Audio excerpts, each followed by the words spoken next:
Bonjour. Après la version terminale 12.2.1.4 du serveur d'application WebLogic 12c, Oracle a sorti le 30 mars 2020 non pas une version 13, mais plutôt une version 14c et une première version 14.1.1. Cette nouvelle version, elle introduit plusieurs nouveautés, dont principalement le support pour la première fois de la version Java SE 11, en plus de Java SE 8, le support de Java EE 8 et ses nouvelles spécifications, le support du protocole HTTP2 qui est inclus dans la spécification Servlet 4. Dans cette vidéo, nous allons installer la version 14.1.1 du serveur WebLogic sur une machine Linux de type Red Hat 7. Donc avant de commencer notre installation, il est généralement recommandé d'utiliser un compte Linux spécifique. Vous pouvez utiliser celui de votre choix. Moi j'utilise celui par défaut des environnements Oracle, l'utilisateur Oracle et son groupe ORinstall et DBA.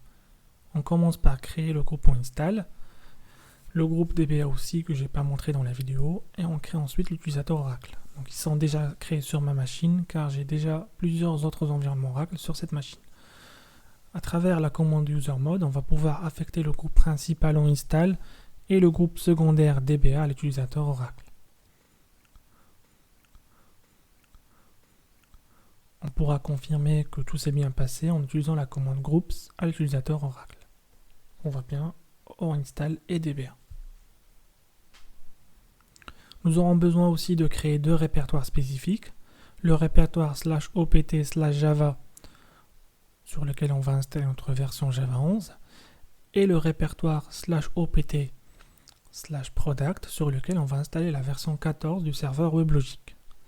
Bien sûr, ces deux répertoires doivent appartenir à l'utilisateur Oracle et son groupe primaire ORinstall qu'on a déjà créé.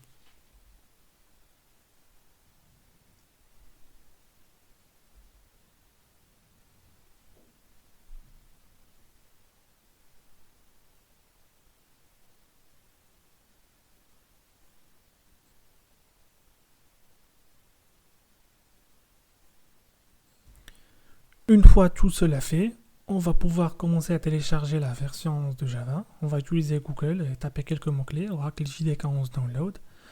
On choisit le site Oracle qui va sortir dans les premiers résultats. Donc pour les versions Linux, on a le choix entre une version RPM et une version en .tar.gz que je vais choisir. Vous devez accepter les termes de licence et une fois le bouton téléchargement est dégrisé, vous cliquez dessus. On va faire la même chose pour le téléchargement de WebLogic 14. On va choisir la version générique installer, donc qui est fournie sous forme de zip. On coche toujours la case acceptation des termes de licence et on télécharge. Donc sur ma machine, j'ai déjà téléchargé en amont ces deux packages. Maintenant, on va les transférer directement sur notre machine virtuelle sous le répertoire /tmp dans mon cas.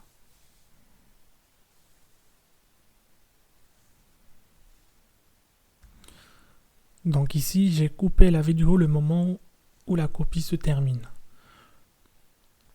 Une fois la copie terminée, je vais commencer par l'installation de ma version Java 11. Donc je déplace le package téléchargé sur le répertoire /opt/java.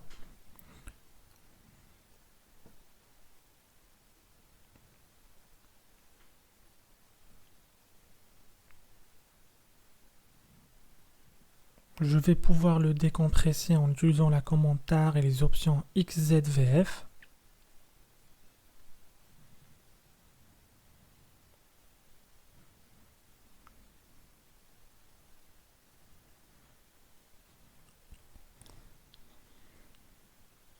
Et bien sûr, il ne faut pas oublier de modifier l'utilisateur et le groupe du répertoire généré, ainsi que ses sous-répertoires en utilisant la commande chown-r Oracle ORinstall du répertoire. Pour que la version Java soit disponible à tous les utilisateurs, je vais éditer le fichier /etc/profil. Ce fichier il contient les variables d'environnement qui sont disponibles à tous les utilisateurs Unix. Donc je copie le répertoire du JDK et je vais venir jusqu'à la fin de ce fichier et créer la variable Oracle Home qui doit pointer vers le répertoire parent, le répertoire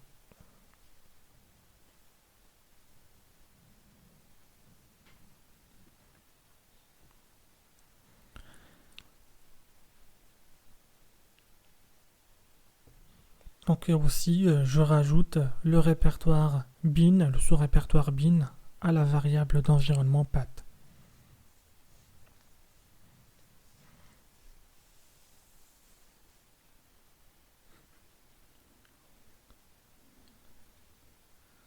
Donc c'est tout ce qu'il faut faire.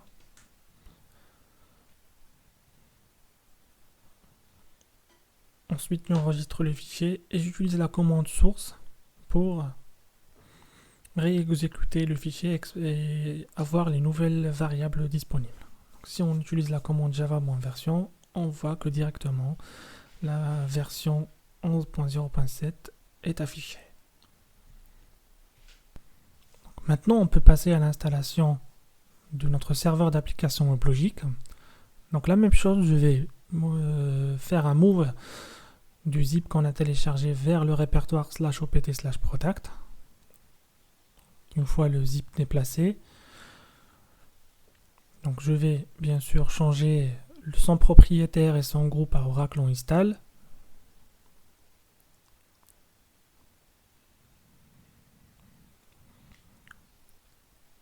Et maintenant, je vais pouvoir continuer en tant qu'utilisateur Oracle. Tout d'abord, je commence par dézipper le zip du serveur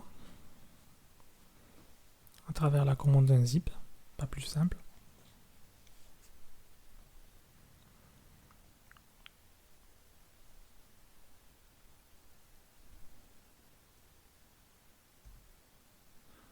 Donc ensuite, j'exécute la commande java-jar mon package.jar.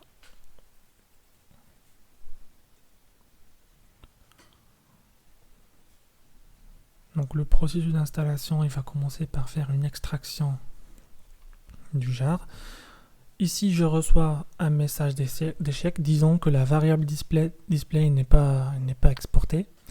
Puisqu'on parle d'une installation graphique, va servir de rediriger le flux graphique vers une machine. Donc, ce que je vais faire pour connaître à quoi positionner cette variable, j'utilise le client MoBaxterm. Je vais ouvrir un nouvel onglet et je pourrai prendre la variable qui est affichée. Sinon, vous pouvez prendre votre adresse IP de votre host de votre machine Windows, suivi de 2.0.0. Donc, une fois la variable exportée, je vais réexécuter la commande java-jar. Donc ici, vous aurez un message disant qu'un flux graphique a été redirigé. Vous dites simplement oui. Et le processus d'installation graphique va pouvoir commencer.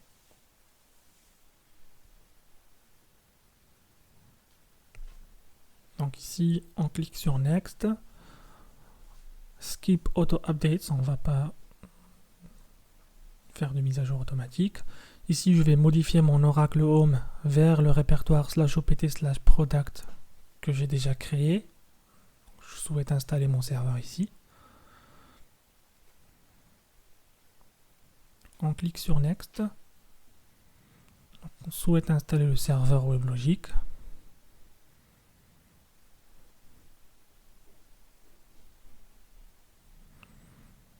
Donc, une fois l'installation est terminée, vous cliquez sur Next, puis sur Install.